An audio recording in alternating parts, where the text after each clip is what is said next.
तर प्रकाश आंबेडकर यांनी पंतप्रधान नरेंद्र मोदी यांच्या संदर्भात भाष्य केलेलं आहे, टीका केली। नरेंद्र मोदींपासून देशाला प्रचंड मोठा धोका असल्याचं प्रकाश आंबेडकर यांनी म्हटलेलं आहे। तर वर्षभरात भागवतांना मोदी किती वेळा भेटले असा सवालही त्यांनी उपस्थित केलाय।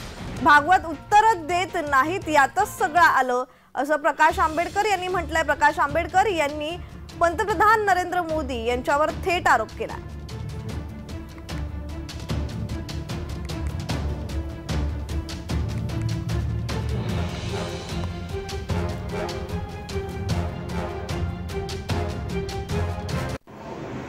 व्यक्ती म्हणून तुम्ही मला जर विचारलं तर नरेंद्र मोदी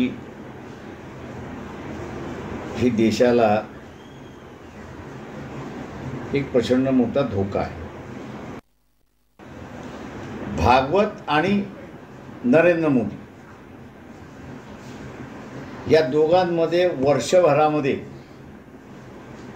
एकमेकांची किती वेळा भेट झाली हे मोहन भागवत यांनी जाहीर करावं आणि कुठे झाली हेही त्यांनी जाहीर करावं, म्हणजे लोकांना विश्वास तरी वाटेल।